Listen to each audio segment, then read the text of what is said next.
Hi everybody, welcome to the QB School. I am JT O'Sullivan. Today, Geno Smith still cooking, fired up, locked in. Let's get it going. Welcome to the QB School.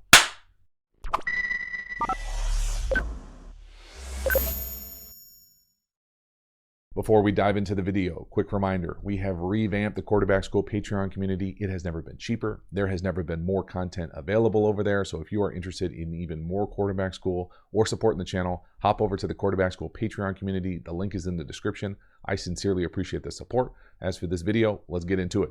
Geno Smith still cooking for Seattle. First one right here, 1st and 5. Really a little unlucky more than anything else. Get a first down. I really like this play. We see this play a lot in the league. We see it a lot in the red zone as well. A little return arrow coupled with a crosser. Now, the first down is there. He's probably the first read. He takes it. First down, great. But when we go back and look at this, oh, baby, we're going to wish we hit Lockett. And we got a little unlucky in this game. So the read here is up top. We're going to hit this little whip arrow. And it really doesn't matter that they're trying to bracket him 2-on-1, whatever. This is usually the first read, and it's usually paired with this crosser and then some sort of post or in on the backside. And you just read this thing right to left usually. If one is there, you got to throw it. You're not going to know that he's essentially dropped and wide ass open for a mailbox touchdown. Easy. So, unfortunate. And this really happens twice in this game. Baby, he can't believe it. 1 mailbox, 2 mailbox. Damn. Still get a first down. And it's the correct play, okay? Don't get it twisted. Sometimes this stuff happens. And more than anything else, it really shows Arizona on the back end unsound a number of different times in this game.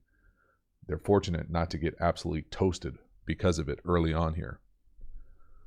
Next one, 3rd and 4. I'd like to see us get to the wrap in with the number 1 receiver at the bottom.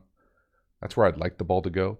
Just because that doesn't happen, and it's rarely perfect playing quarterback in the league, I really like Geno Smith here in the pocket. No panic, no bailout early, gets pushed in the back, find the check down. Okay? That little play right here, this might look like a little nothing, but that's really nice awareness, good strength, good vision, knowing where your guys are at, and get it. Now, that doesn't take away from the fact that if we're playing in phase, in structure here, we've got a chance to hit this wrap in for me. Now, it's not an easy look because we've got this double mug. They want a double mug. It puts stress on the quarterback, specifically when they can get 7 with this guy potentially coming, if all 3 of those guys come and the 4 down. But when that doesn't happen, so if you can feel them bail out, again, easier said than done, and we've got any iteration of this wrap with a little pivot gather or option, all you're going to do is read that hook curl defender, 9 right here. Again, easier said than done, but you can see it. Let it play out here. 3rd and 4. Whoop. That's on time, on structure. In structure.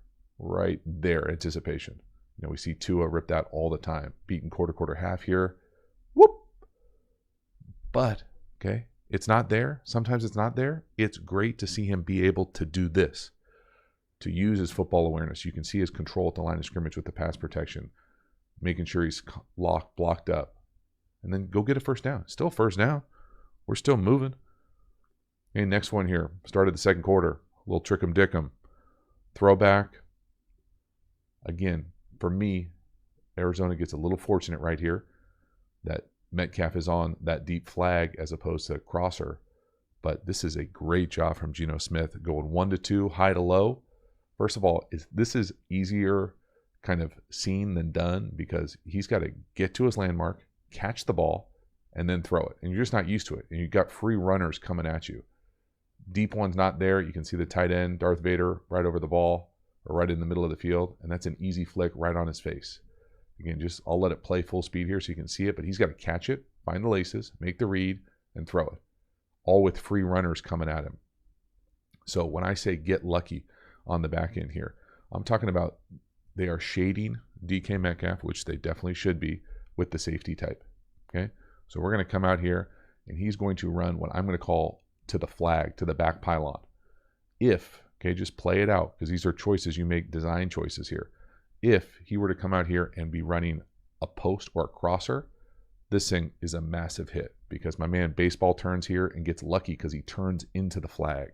So let's watch that middle field player And you can see exactly what I'm talking about on just some of the lucky things that could have made this a massive day for Seattle's perimeter. Watch the safety. See him baseball turn into it right there. So if Metcalf right there goes and runs flat across the 30 like this, it's massive. And people run this play all the time. Okay, these are just choices when you design it. How do you want to design it? You want it to go to that one or that one? And they get a little unlucky multiple times this game. But still, the thing I love when we're talking just Geno Smith here at the tail end, this is not easy to do. And it's the easiness, the smooth way that he's able to deliver the ball and put it right where he wants. Really talented dude with his arm.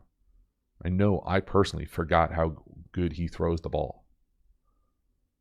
No one's seen it in a long time, but man, it just comes out of his hand. Easy flick, great arm talent, love it. Next one here. To me, this is a turnover-worthy play. RPO, we're reading number 9 as the conflict defender. Now, does the corner get his hands around Metcalf's waist? Probably. I really don't like this type of throw and or this route. Now, it's easy for me to say here after the fact and say, hey, do this, do that. But whether this is inside zone or duo, it really doesn't matter. We're reading this player. He's the 7th player for us. Most teams are going to come in here and run like a glance or slant area. This almost looks like it's thrown like an inside fade, like hugged up here. You have all this space over here. So that's to me where I want the ball thrown and run away. I also don't, obviously this dude knows what he's doing. They got wide receiver coaches, but this release is not for me. I want to hit this thing with speed, sell this vertical, and then cut underneath and create some separation with some urgency. This to me is a little too, almost like lollygag off the line of scrimmage. We're lollygagging. And this little jump right there, that's not for me. I don't know if we're trying to sell like we're run blocking or what, but if I'm playing quarterback, hit it with speed, bro. Give me a window, because that's way too close to being a pick. And it really should be a pick. But you know what I'm going to say? If he could catch, he'd be playing offense. Again, you can see 9 insert into the C gap. Right there, we got to throw it. Tough, really lucky. But we come back the next play, touchdown. Love this throw up top. Back shoulder corner in the red area, dime. Okay, this is simply outstanding. Great job from Geno Smith being lined up to his left. All his cleats in the ground. Throw him open. Again, another example of how you can beat a bracket. Okay, or double teams. So if we're going to say, let's just pretend we know what the play is up top. It's going to be a corner, and it's going to be an option route. Okay, now normally you read the option, then the corner. So he goes out here. Well, we don't really care about the option because the ball goes to the corner. And so they've got 2 defenders, essentially, on DK Metcalf right here, in and out. Once he goes out, though, so once he gets to the top of his stem and goes out, this inside safety falls off. So it creates that window. So at the end of the day, it's still not an easy throw. You're going to come up here and rip this with tight outside coverage. That's why it's an inside throw. So he throws him open by turning him to the inside. That's that back shoulder corner that you really only see in the red zone. Rarely see it in the middle of the field. It's a beautiful ball. Nice late hands from Metcalf. Not a way to work the back line. But that's outstanding quarterbacking from Geno Smith. This is a world-class red zone accuracy. Love it. Awesome. Next one, 3rd and 9. Okay, this is one of those, and it happened a few times in this game, where I think Geno Smith just holding on to the ball a tick too long. The play clock in his head isn't going fast enough, because this is 5-on-5 blocking, and the interior does a great job picking up what I'm used to calling a pirate, but you can call it just a line game or a stunt up top. Watch the stunt, the center and the 2 guards. They sort that thing out. That is like a clinic tape right there, sorting that thing out. They're all on the same level. They each pass one off, and they're all blocked up, all one-on-one blocks. Simply an outstanding job by the interior of the Seahawks offensive line. We've got to get the ball out. Now, he does a nice job not panicking, but this ball can go a bunch of different places. It can go to the shallow. He just hangs on that deep hook too long. And so I don't love the design here of the up top out, into the boundary like that. That's tight. Whatever the hell that route is supposed to be up top. Don't love it. but he just hangs on that tight end hook, like old school shallow cross for me, way too long. Get the ball down to the shallow. I don't care if it's third and forever. Let him fall forward, break a tackle for a first down. You can't just be locked on 87 here, because if he's working out, the ball goes out. But right there, just get it to the shallow, play it a tick faster, and help support that offensive line, because the offensive line really does a great job right here. I can't get over how this is difficult one-on-one blocking, passing off this kind of stunt right in front of your quarterback's face. He does a nice job stepping up. Just get rid of the ball. So close. Next one here. Tough. Pick 6. This is obviously on Geno. There's a few things here that we can talk about. In the screen game, I think the easiest way to think of it, and the way it's most consistently taught across offense, across all programs of ball, is, and this really isn't a screen, but in any backfield throw like this, it's on the quarterback to make sure that that ball can be delivered, meaning you have to get it up and down to the back. And it operates the same in the screen game. But first thing here, so what I mean by that is any throw to the backfield or behind the line of scrimmage, we got to make sure that we can get this up and down whoever's in front of us. I don't care who it is in the behind the line of scrimmage passing game. Now, decision-wise here, I don't know what the read is. Don't pretend to know what the read is. But if this guy's one-on-one and I've got an opportunity to throw it on a stop, on a hitch, I'm throwing it all day, every day. Okay, that's where, in my opinion, the ball should probably go without being in their quarterback room. The second thing here for me is the back. Okay, I don't love this effort, man. I don't love being the effort police, but this sure as hell looks like you're jogging. So I want full speed sprint, wide and fast.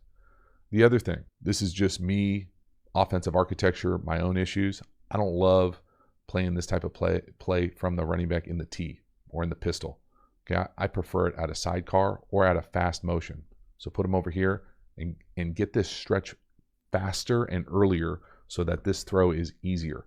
This is the most difficult way to throw this swing wide here from him in the pistol. So again, sidecar, fast motion, give me something, because this to me makes it a little muddy, okay? And don't get it twisted. I'm not speaking excuses. He still needs to get it up and down. Okay? It can be all of those things. So don't freak the hell out. Homeboy's still cooking, but it's not perfect recipe right here. So again, up top, got it. Now, is that a hitch and go? Okay, if it's a hitch and go, I take it back. You can't make that throw. See, we all make mistakes.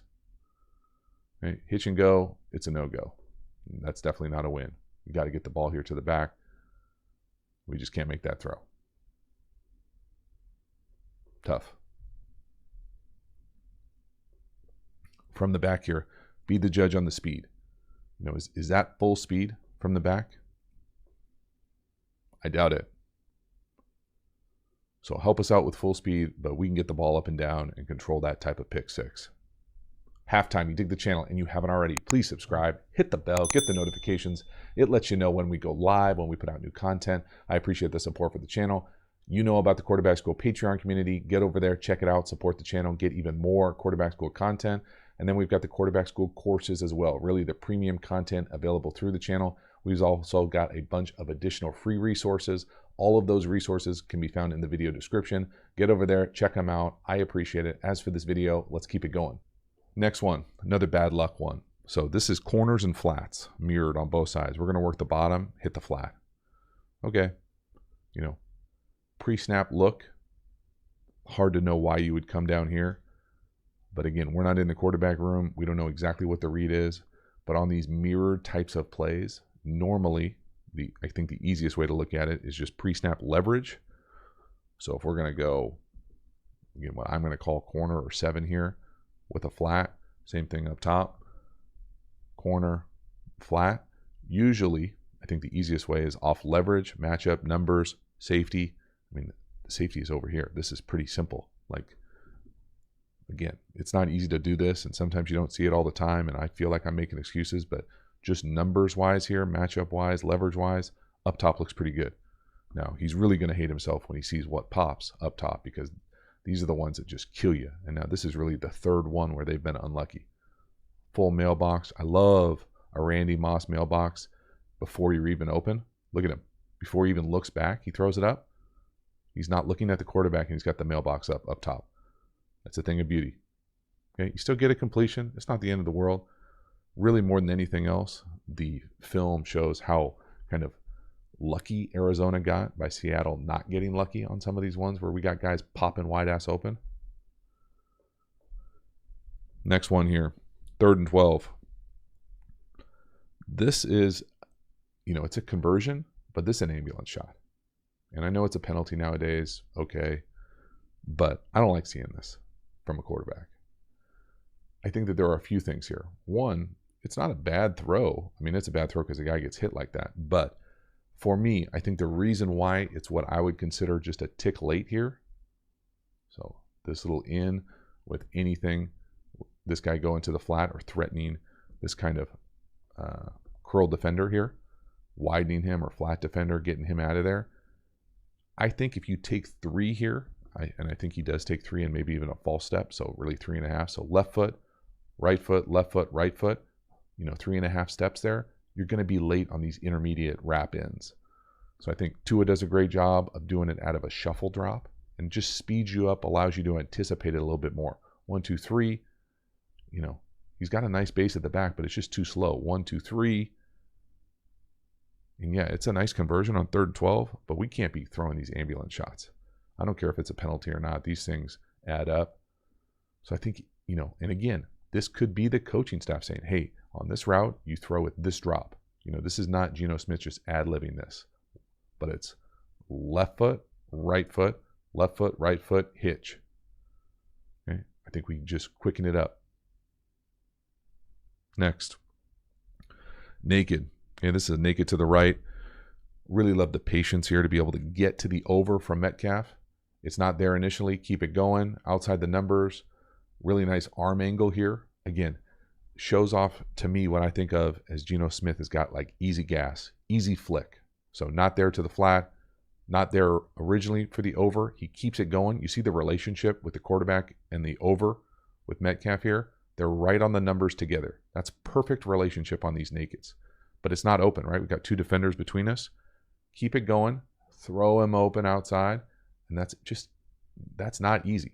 He's got a defender right in his face. He drops his arm angle a little bit, wrap it around.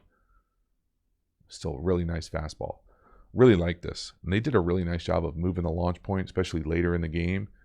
But this is a great job from Geno Smith, operating outside the pocket, being really careful, being really smart, but also showing off some arm talent, y'all. This is, on the run, off platform. Boom. Love it. Next one here, 2nd and 6. This is another turnover-worthy play where he gets a little lucky, in my opinion. They're trying to throw a throwback to Metcalf here on kind of a pull-up naked. This throw to 89 is on that late flat. Watch 89, the tight end. He's going to hold the edge or try to hold the edge. Kind of a crummy job. We get a little lucky with the ball over, and then this really should be an interception. Anytime the ball's tipped up like this in the middle of the field, bad things usually happen. And really, friendly fire there causes that not to be an absolute gift interception. Other thing, just random coaching point for all you football players out there. Once the ball is tipped, there's no pass interference. So if you're this tight end and you don't know where the hell the ball is, so you can see this guy, he's not looking for where the ball is. The defender is looking up at where the ball is. You don't know where the ball is. You dump this cat. You take him and you throw him to the ground. Yeah, we can't have, you can't not know where the ball is like that. There's no pass interference when the ball gets tipped. Go Debo that cat. Don't let that happen. In reality, though, it probably saves an interception here that he doesn't know where the ball is because that linebacker hits it, doesn't let the other guy get it. Now, concept-wise, watch Metcalf up top. We've already hit the over. We just hit the over. Everything looks the same. And then, boop, puts his foot in the ground, gets back to the back pylon, and it's not there. Up top. Again, I'm going to guess he probably didn't see the linebacker right behind him because that's a really contested, dangerous throw. Normally, okay, if he saw the linebacker behind the late flat, so we can see the over here. So we're running naked. We're going to pull up and try to get this, sell the over and get that back pylon throw. Love it. Okay, here's that late flat. So normally he blocks the edge and then finds that check down here. If you know this guy's behind him and you made like a small mirror call, arm over, avoid the sack, you just throw it right at his feet. It's essentially a throwaway. You could also just throw it away because you're outside the pocket, but you don't want to throw these types of contested balls in the red area. Really lucky that's not another interception. Next one here, 3rd and 6. This is a touchdown pass to a 7-stop or corner stop up top to Lockett, the number 2, the point of the bunch. Great job from Geno Smith. Again, showing off his velocity. Great base, his ability to process, go 1-2. They're trying to get the ball to DK Metcalf on a little shallow spike. You can see in the middle of the field there, he essentially is double covered. So Geno goes 1-2. So I'll let it play and then we'll come back and talk about the concept. So no to Metcalf right there, yes to Lockett. Now it's a nice push off from Lockett as well. Coaching point here for this, what I'm going to call a shallow spike. So you're going to sell this thing and then spike it. He really needs to sell this thing more. And so what I mean by that is it really doesn't matter who's double teaming him. So there's 2 guys right here. So it doesn't matter who they are. The further he goes, he's got the opportunity for that inside guy. We need that inside defender to drive the shallow, and then you post it right up the middle. You can't hurry this thing, because if you hurry it, it essentially turns on to 2-on-1. It's got a chance for there to be nobody there, because once he goes far enough on this shallow to pass it off, the inside defender will take it and cut it, and then the corner or safety who's left back here will fall off. So again, you just coaching point here for all you aspiring wide receiver coaches, play callers, sell that over more. See how he doesn't get to the hash? Most times you'll use the hash as the landmark. So he's a little early for me. He goes a little bit further. Maybe that corner falls off. Maybe that safety DB type nickel cuts that shallow. It's not there. Either way, for Geno Smith here, it's outstanding base. He goes 1-2 there. Right on him. Touchdown. Nice push off. Will never get called, or rarely get called. But really like Geno Smith here, being able to keep his base perfect. No heel click, all his cleats in the ground. No, boom. Comes out hard and fast, right on target. Next one, 3rd and 7. We got a little scramble versus 5-person pressure. When a defense decides that they're going to match the interior eligibles, there's a great opportunity for the quarterback to run.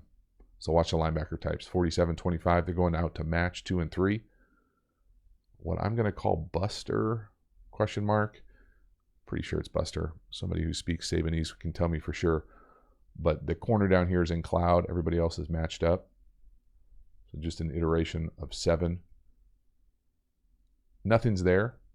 Again, because these underneath coverage is matched for the majority. So see, he's running with this eligible, running with this eligible, running with this eligible is back turn. All these guys have their back turned and they're rushing 5.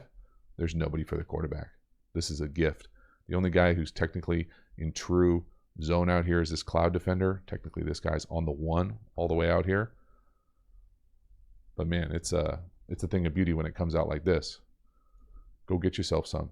And again, I don't necessarily know if he's a guy you're going to have design runs for every quarter, but can he do this? Can he go get you a couple first downs? Hell yeah. Can we move the launch point? Hell yeah. Do it. Love it. Big pickup right there. Then we come back the very next play here and run zone read out of this high school Harry formation that everybody in the country runs zone read out of. The Cardinals, I guess, have never seen it before. Again, we're going to read 41 as the conflict defender, the defensive end on our right. He comes down hard, and that's a gift. That's way too easy. It's a terrible tackle from 3. But I mean, everybody runs now screens on the perimeter and zone read. Everybody. This is bad ball. Arizona Cardinals 101. But love to see Geno here on, we'll call it a design run. You don't see a whole lot of them, but he can do it. Next one here, I really like this. This is verse 0. You're going to see Geno Smith operate at the line of scrimmage. So he's going to check into 7-person protection. We're going to throw a quick out down here to the bottom. It's just outstanding. This is blitz pickup. Well done. Get the ball out. Get protected. Get the ball to your best player one-on-one in space. Now, do I love quick outs? No, but it's my own issues, not your issues. Get a completion. Get the ball out of your hands. Don't take a hit. Get blocked up. Just super efficient, effective NFL quarterbacking. This is what it looks like. We're cooking. It's just a quick out, but it's well done. It's sound football. It feels good to see. There's no anxiety around any of these plays. Everything feels clean and simple. Even the turnover-worthy plays, you know, they are fixable things that can happen immediately. This is great. Get it out, get a completion, on to the next. Next one here, 4-minute offense. Love this play call. 1st and 10. We're going to go naked to the right. We're going to sneak flat to 87. Great job from Metcalf right there, turning it down. You know, you could get a hit by there if he wanted to, but the guy's terrified that he's going to debo him, so it doesn't matter. Nice play fake, wide ass open. Watch Metcalf right here. Boop. Oh, yeah. Oh, man, that's tough to get those coward shots out there. Really nice job, though, on the play call, on the design. We're moving the launch point, showing off the athleticism, making smart plays down the field with our blocking, big plays from the big guy. You know, that's a nice job. That's really well done, man. This is just high-level football, 4-minute offense, play call, protect the play caller, get a big chunk play, stay in bounds. I love it. A lot to like in Seattle right now. So that is a wrap. Geno Smith, week 9. There's a lot to like. Geno is still cooking in Seattle, for Seattle. Fired up to see him take advantage of this opportunity. The dude has effortless arm talent. Really nice when he's able to set his feet, drive the ball down the field. Now, is there a lot of anticipation? Not really. Do we get a little unlucky because we had some guys for Seattle pop wide open that we just didn't get to, whether it was read, whether it was a pick a side look where we just maybe picked the wrong side or got unlucky in that regard? Yeah, because this could have been a massive day. But that being said, there were also some turnover-worthy-ish throws that probably didn't get interception. So it's a little lucky both ways, 6-1, half dozen to the other. But Geno Smith, playing at a really high level. Love to see him get outside the pocket sometimes too, whether it's running the ball, whether it's scrambling, whether it's creating, whether it's moving the launch point, and be able to just use his arm talent to kind of have this offense in Seattle start to thrive and be consistent, because they are fun to watch. It's a great story. I'm pulling for him. Thank you so much for hanging to the end of the video. I will see you next time. Have a good one.